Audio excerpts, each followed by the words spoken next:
Okay, it's 4:15. I'm going to reconvene the meeting. Please stand and say the Pledge of Allegiance.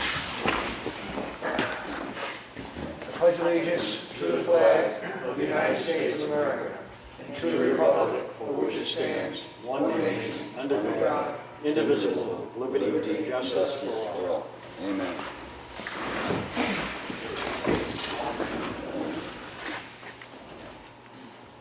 I'm going to open the meeting to public input. Any public input besides the, because you're not on the agenda, so I'm going to fit you in. Any public input from any of you guys? Nothing? No. Nothing? Okay. All right, Patricia, you want to go for it? You want me to come up there? Yeah, come on up. Okay. I have your packet here. Okay, perfect, thank you. Where shall I stand? Here? Yeah, that's fine. All right, and can you hear me? I mean, all right. My name is Patricia Postel, and I am a resident of Ossipee. And I have been in many organizations that are, interested in improving the town and for the people and such. With that being Ossipee Listens 4 years ago started, and then the Ossipee Roundtable. Joy Gagnon, who heads that, was going to join us today, but she couldn't be here. And so I come today with interest, and I have brought people to give you information, because I felt, since they know about the Mount Washington Valley Age-Friendly Community Action Plan, which is something that there are 11 towns in it right now, and we could be the 12th town to help make this place where people want to live and has opportunities. And so I have been on the board of trustees for the library, and I think we have such potential here to get families, older people, younger people, with this is the optimum place to live. So I'd like to introduce Edwina Booz, and she's a resident of Ossipee, and Dr. Marion Jackson from Conway, she's with the Gibson Center. So I will hand it over to them so that they can give you the information, but I'm very enthusiastic about this program. Thank you. Can you state your name and where you're from, please? I'm Edwina Boose, B-O-O-S-E, and I live in Ossipee. Okay.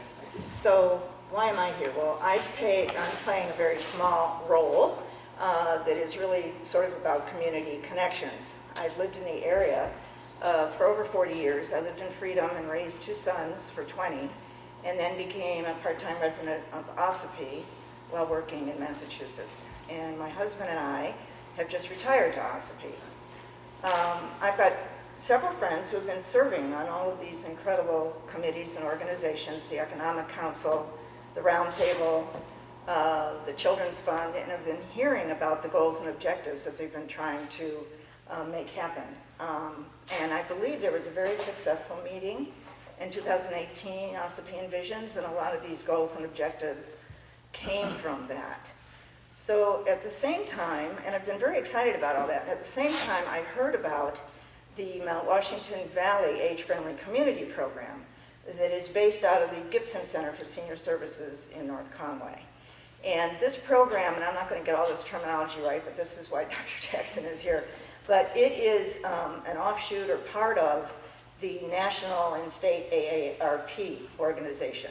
And it basically is to bring the communities and organizations together that are in an area to share resources and to share people and to become stronger communities as a result of it. Right now, as Pat said, there are 11 communities in it in the Mount Washington Valley, and Freedom and Madison and Tamworth are 3 of those. And it sort of felt like, well, why can't Ossipee be a part of that? You know, we have many services where they bridge over into the other communities and vice versa. So I contacted Dr. Jackson to see if this might be a possibility, and she absolutely was thrilled to hear that and to hear about all the organizations. We have the framework already here with all of these organizations. The OCC and the Roundtable, the Economic Council, the Children's Fund, the Library, Whitehorse, Green Mountain Conservation.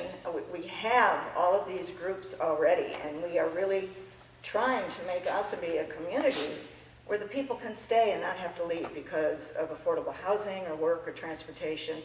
And it's about connecting all of us, children through adults, through the elderly. So at this point, I guess I would love to introduce Dr. Jackson to you all. She is currently the interim director of the Gibson Center for Senior Services in North Conway. She was on the board when she just, I believe, came across information about the age-friendly communities and was instrumental in getting it going. She also served on the board of visiting nurses. She was a physician on OB/GYN at Memorial Hospital for 20 years before going back to school and becoming more knowledgeable about community health and services, if that's correct, and has an incredible passion about it.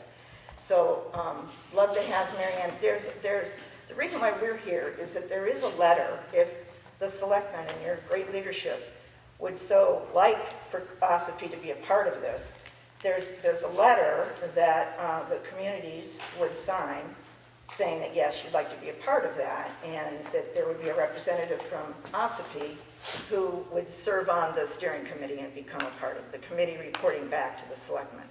And Pat has agreed to be that representative if this should so happen. So the goal is about the letter, if you should so agree that this is something that would be really terrific for our community. So just let me just ask you a question. Yes. Please, step away. Does this, signing this letter tie the town to any particular purpose or funding, or it's just, what's the intent of the letter? Okay, Besides so- assigning Patricia to, Right. It involves absolutely no money whatsoever. And I will let Mary Ann, I guess, answer that question more in depth for you. And it's just, it will open us up to when these organizations here in town are looking for grants or additional resources, we would become more powerful instead of just becoming one community of so many people. We're part of a larger valley-wide organization, and it would offer a little more legitimacy to that. So it's really about strengthening what we're trying to do without having the town or the selectmen, agree to raise money or funds at this point. Yeah. You're on, Doug. You did. My name is Marianne Jackson. I live in Madison. I moved here originally in 1984, worked here, went away, came back, because this is what I love. To talk about the age-friendly communities, I do want to answer your question that it is a commitment to saying we want to look at improvements in livability of our community through the lens of aging, but recognizing that what works and improves a town for seniors also makes it better for younger generations as well. It's not a us versus them or a competitive thing. That if you think about workforce housing or affordable housing, if you look at better parks and recreation, transportation, you are making your town more vital and robust for everybody. So AARP started back in 2006 with the World Health Organization's domains of livability. And those are transportation, housing, health, community connections, and outdoor spaces. And by thinking through each of those domains, you then are finding ways to make improvements in your town across the organizations that are already here doing that work. And you have an amazing number of organizations in Ossipee that are doing this kind of work. So it's a way of bringing the people together in a coordinated way and cross-pollinating and actually magnifying each other's work is what we have found in the Mount Washington Valley. So yes, we have 11, well, back up. AARP has started with a municipal structure first. So that's why the letter, because they believe strongly that the town structure is important and governance matters. And so the governing bodies need to be positively in favor of and make everybody else accountable for what they're doing. So there is nothing more than having a representative working with us and speaking for the town municipal goals. But there is no money involved. Even saying that you're a member is kind of like saying, okay, I'm a member. There is nothing more to it that is required, but being, like I say, committing to making these kinds of improvements.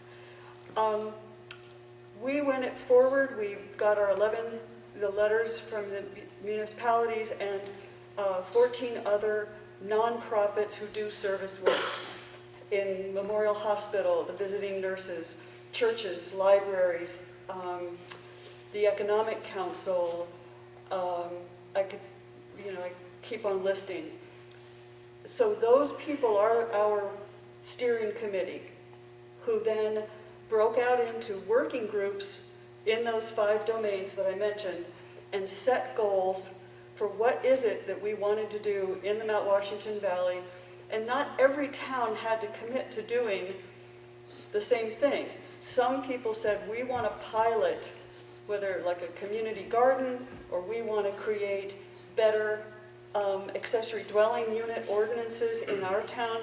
Then we learned from whatever any one town did to replicate it across the other 11. So the idea is, how can we share best practices across the different towns? And the additional part of that is that by being a part of it, of the rural community network, there are webinars, conferences, collaboratives across the nation. So I participate on regular webinars as a member, and I'm learning from the people in Utah and down in Texas and Wyoming about how are they solving transportation or health kinds of issues that we all face. And we have a lot more in common with them than often the people in Concord.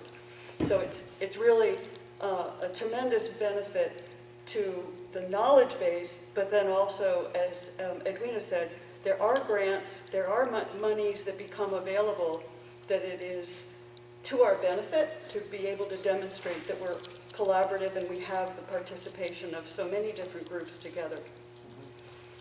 So I will stop and see what else I can answer for you. I just have a question. So I just was able to read through this report that Matt gave it to me.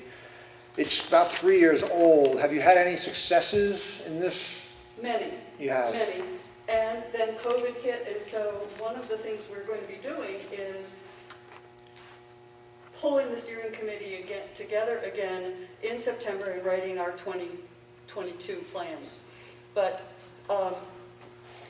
the successes, I can get to that report. Things like, I hate acronyms, but REAP is the mental health program, and we increased the number of referrals by 150%.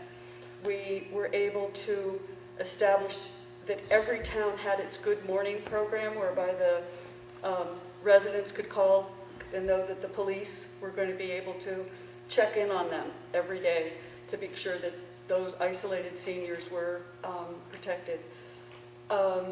Community gardens. We had a very successful campaign for accessory dwelling units. We established the home share program, whereby people with a home could have screening of potential renters who would share in their homes safely. I can go down through them, but we had about 14 of the 17 that we made significant progress on. One of the big things I heard you talk about was workforce housing or affordable housing. And I assume you're going after zoning changes with that, which is a Herculean task because of the process to make those changes. It's not up to this board, it's through the planning board's recommendation, then it goes to the people at town meeting, and they ultimately decide on whether or not they want to have those changes. So that sometimes could be an obstacle for you. That's a very tough one, and we were very fortunate that the Mount Washington Valley Housing Coalition had that work that they were doing, and they carried that ball across. We did what we needed to or could in terms of disseminating the information that they gave us. But in terms of the actual zoning ordinance work, the Housing Coalition did that. But, so home share and the accessory dwelling unit, distributive affordable housing is what we felt within our scope. That's what we could take on. Some of the rest of it wasn't in our, isn't our bailiwick. Do you have any questions, Sue, or? No. All right, great, thank you. I'll get you any other information, and I'm looking forward to meeting more of the people that are your incredible resources here in the town. Great, thank you, appreciate it. Thank you. You have something to give us? Well, this is the letter that, should you choose to agree. Well, I mean, Martha's not here, so we'll have to review it. Right, and I Go- think that's enough for you, you would have to Yeah. review it, but I have it printed out for you. Okay, And, so anyway, I just brought this. for you. okay, great, thank you. You're welcome. Any other public input? Nothing? Okay. Well, Harry, it's your time. Come on up here, Harry. Not sure if I should. Oh, I thought he was taking a gun up. So, we're going to present this plaque to Harry C. Merrow, Town of Osbee. He's been a 5-term selectman, 2-term treasurer, citizen of the year, also a trustee of the trust funds, which we could not add to this. Your service and dedication to this town over the last, 3 decades is greatly appreciated by this board and all citizens of the town of Ossipee, and you will be missed, and don't remain a stranger. Please keep coming around. Thank you very much. There you go, Harry. You're supposed to do this, right?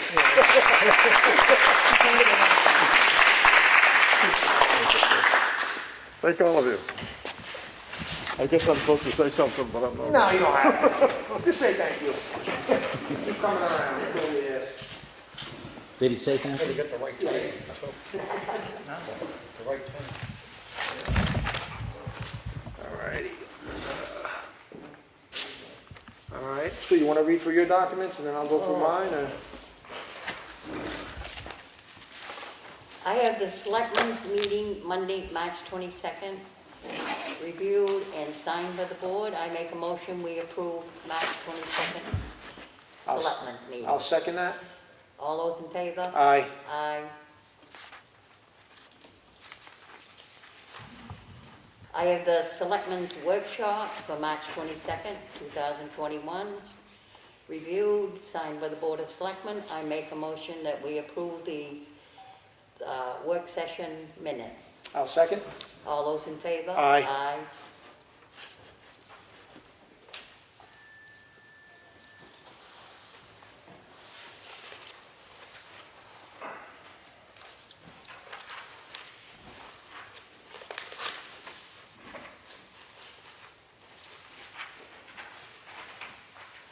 I have a request for a clerical abatement from Carol and Paul Garabarian Jr.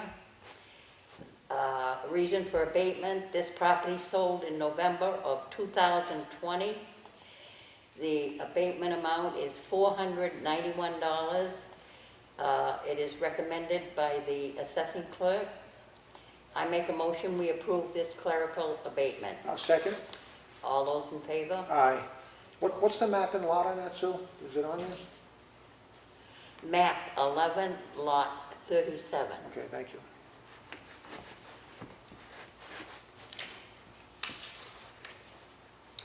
I have a supplemental warrant in the amount of $491. And it's been approved by the selectmen. I make a motion, we approve this supplemental warrant. I'll second that. All those in favor? Aye. Motion carries. Aye. I have a temporary outdoor event application. The applicant is Lakes Region Repeater Association. The business amateur radio nonprofit. Location Constitution Park. Anticipated attendance, 25 to 50. And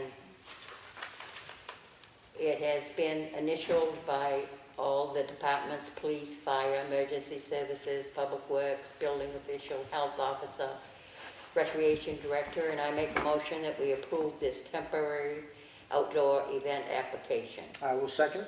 All those in favor? Aye. Aye. Motion carries. That's it. I have the Town of Ossipee check voucher totals for the week ending pay date of 3/30/21.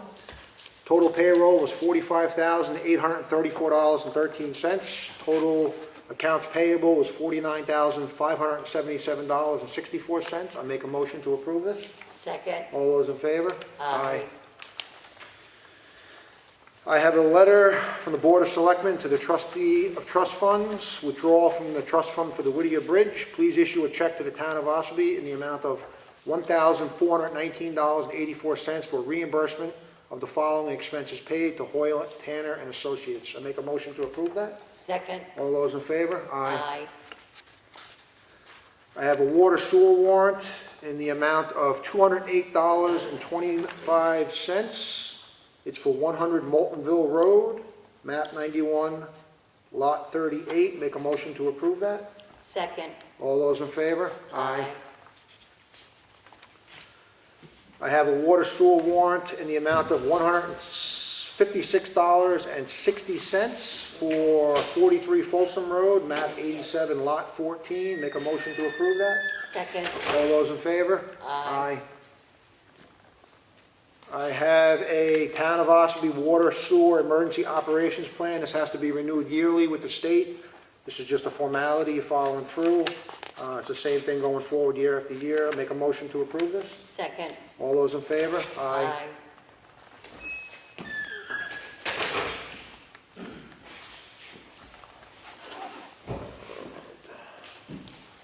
You have any old business, Sue? No. How about you, Matt? Anything? Any new business? Nothing? Other than Whittier Bridge bids are coming on the 5th, right? Due on the 5th. Due on the 5th, To hopefully. be opened at that meeting. The Whittier Bridge bids, the second round to try to get someone to bid on completing the project. Anybody bid? Not as far as I know. Angie, did you get any downstairs today? So still no. Nothing yet. They didn't bid on the second round either? Correct, so far. Open for another I week. mean, we're down to the wire to get this thing done, get a bridge across, and you just can't get a bid. It's crazy. Yeah. Okay. Open the meeting to second public input. Any argument? I have a question. Dallas Emory Center, Osbee. I want to go back to the tax deed that we were talking about last week. And Ed may have already explained it to me, but I have another question about it. Are those open for anybody to come in and bid on that tax money that's owed? Well, once we deed the property, it's gonna be a while before they actually go, depends upon how we do it. We can sell them through a realtor, sell them through auction. There's, Well, I thought it was automatically an auction. no, we can go through a realtor with them. We've already done some properties through a Right, realtor. but again, our intention and the best bet would be to wait 3 years after Right. the tax deed, so none of these are likely gonna be for sale anytime soon. Right, it's gonna be a Well, I'm while. just wondering, I mean, usually people can come in and put money onto a tax lien to property and pay that tax, and as long as that, they hold on to it, right? That person that pays the tax holds on to that, right? And then the person still has the opportunity to come and buy it back within that time frame. Isn't that how that works? No, you can't, no, not until the town relinquishes ownership of that property, whether it's through a silent auction or through a realtor, After the 6 years? after the 6 years. Yep, So during that 3-year period, the town just eats the cost of the property? yep. Well, that doesn't make any sense. I think you may be thinking of that some people in the past have found out whose properties are eligible for tax deeding, maybe and went and done a private sale so they don't lose their property. The way I understand it is you can just go into the town and pay the tax bill and hold that lien yourself. They still own the property.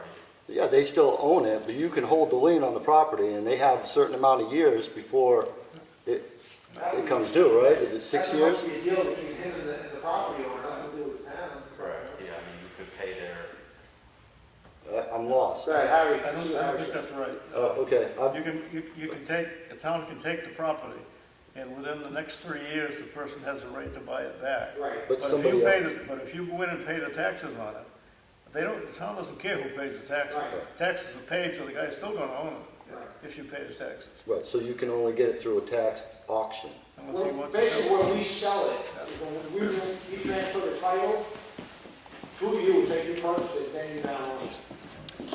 That's the only way. So, I just Thanks for coming. want to make sure I'm understanding this correctly. After 3 years, somebody doesn't pay their taxes. The town takes a tax deed. Right. I can't do anything, I can't come in and pay that and hold that lien on that property? The town owns it. Okay, so after 6 years, what does the town do? The town sell it for what, past due taxes? No, we'll sell it for a fair market value at that price. Well, that doesn't seem fair to the property owner, because all you really deserve is what you're owed. You don't own, I mean, if somebody has a $100,000 piece of property and they only owe you $10,000, you just made $90,000. It's a good incentive to pay your taxes, Alex. You of all people should appreciate it. Okay, we're still in a free country, right? I'm just saying, these people should still get an opportunity to get their private property They get 3 back. years to not pay the taxes. Right, so if somebody else holds that lien, now, I know this is a possible thing, because I know people that have done it. Well, it may be, if you can investigate it and prove otherwise to us or to our tax collector, town clerk, we're all ears. But Well, it sounds like the town is the we only haven't one heard that has that. any right to the property at that point, the town. After 3 years of unpaid taxes, the town could take ownership of that property. And the person that owns it still owns it for 3 years after that. No, they don't own it. They have the right to repurchase it in that 3-year period. They don't own it. They have a right to And repurchase Nobody it. else has a right to repurchase it. Nobody else has a right to pay that tax bill. No, it's the person that's been on the deed. That's what we were instructed, correct? Because usually it's an auction. You auction off the deed. That's the after board- 6 years. The board of selectmen can auction them off, sell them to a realtor, whatever you want to do. You can do a silent bid. After 6 That's- There's no hard and fast way of doing it. Well, I know people that have paid taxes and held the tax lien on a property, and they had to wait 5 years for that person to not pay their taxes. And if they paid their taxes and caught it all up, they were only able to get whatever they paid in their taxes plus interest back. So they had to pay the interest along with whatever the tax that was due. That's how it works right here in New Hampshire. That's how it works. So I'm not sure how this works, but it sounds like you're taking the whole property, you're holding it for 3 years and saying, all right, now we can sell it for full value. If we hold it for a total of 6 years. That's not fair. 10 years after the deed. That's not fair. I'm just saying, I don't think that's fair. Again, That's an RSA that needs to be that's an changed. RSA. Okay, it needs to be changed. Well, It's, that's a different argument. I understand that, but I mean, you gotta understand my point. I'm looking from the little guy's point of view. The little guy is never gonna be able to hit that threshold to get that back. Never. It's not gonna happen because the deck is stacked against him at that point, after 3 years. So I think this board and myself would like to encourage anybody, rather than letting it go to tax deed, either sell it or take a loan on it. Right. And don't let that happen. That's, I- I mean, Yeah, we that's- don't want, this is, And I understand that, but this is a remember loss. 2008? Every bank in the country got paid off. I couldn't get a loan though, and my bills still had to get paid. I almost lost everything I had. 4 years we went through that. And there was no way of me getting a loan at all. So 4 years. Now you guys got 3. I still got another year. What am I going to do? I'll never catch up. You know what I mean? That is stacked against me. And I'm looking at it from a different point of view than the town, obviously. Again, this is not our opinion. We're No, talking about- I know, it's an RSA that needs to be changed. All I'm saying is, my own circumstance would prove that that is a failed system, that is wrong. Because I cannot go to a bank and get a loan to pay that off when the whole economy went in the tank and the only people that got money were the banks. Now, we paid off the banks. What'd they do? No, you can't have a loan. And for 4 years, nobody got nothing. You guys only need 3 years to take somebody's property. See what I'm seeing, Matt? No, if someone doesn't pay their taxes for 3 full years, I'm just the saying, property gets deeded. But in order for us to actually sell it without having to have any legal connections or obligations to the previous owner, it takes 6 years. right, but they can't use the property after 3 years. Right. They're out of it. Yeah, they're no longer the They're owner. The owners. town becomes the They're owner. owners. Right. That's where they are. because they can't afford to get a loan. They can't get a loan. Right. You know, they can't get a job, they can't get a loan. Look, I'm looking at 3 years down the road from us right now. I'm just saying. And nobody wants to hear that, so I'm just trying to bring up the fact that it's not a fair system, and I don't think that there's got to be some way to change that. Because after 3 years, if you can't come up with the money, you're done. There's a lot of people, they're talking about workforce housing because there's not enough people that can afford anything. So, I mean, that's not going to be very well for the town, I don't think, myself personally. That's my personal opinion, and I realize you guys have a different outtake on it, but. Well, no, we're governed by RSA. Right. Even though I'm having an opinion on it, we have to follow the RSA. So, That's what it comes down to. I realize that that's a legislative thing, and somebody's got to write a rule, and I don't think anybody would follow it anyway. You know, because it's all about money. Okay, so you got to I'm looking at it from a different point of view, and most of the time, I feel like I'm talking to a bunch of people from a different point of view on things, because I think I've been through a lot of things that people haven't been through, and maybe there are, but you know, I just see a different thing here. I see a different thing happening. You know, and I understand the town wants their money. They want their money. Maybe they should, you know, work out a deal. I understand you said that's what they were doing before, but it seems like a better solution to keep your people. Somebody been here for 20 years, and you're gonna, you know, they get behind, they can't do anything. Boom, you're gonna be 3 years, they're gone. That doesn't seem like a fair deal. The town should work something out with a person who's been there for that long. The law doesn't allow that. But the law is wrong. I understand. I appreciate your input. understand. We can go round and round on this. I understand. Our hands are tied by the RSA. You have to get the RSA changed if you don't like it, and that's how you move along. So on that note, Yes, I'm going to end the debate I will leave it alone. and the public input. Is there any other public input? Go ahead, Frank. One question. Go ahead. You were advertising for a part-time job up the dump? Yep. Or whatever you would say. Sporadic. We actually have two of them, cemetery maintenance and the transfer station. Yeah. Say that again? Cemetery maintenance. two Oh, of that's them. right, there's two. Have you had anybody apply? We have a very small number of applicants Yes. so far, so anybody who's on the fence, please apply. We don't have a ton of, Oh, it's only 10 weeks, so I mean. you've had people apply now? Yep. Okay. That's all I want to know. Yeah. That's it? Okay, Harry, you got anything? No, I just want to thank you guys for this, I appreciate it. You're welcome. It's the least we could do for you, Harry. You can see I'd like to hang it what, right out. you can see what time it is Yeah, I don't, usually I don't want to know what that is. now. I know. Okay, anything, Sue? No. Okay, on that note, I'm gonna make a motion to adjourn. Second. All those in favor? Aye. 4:47 PM.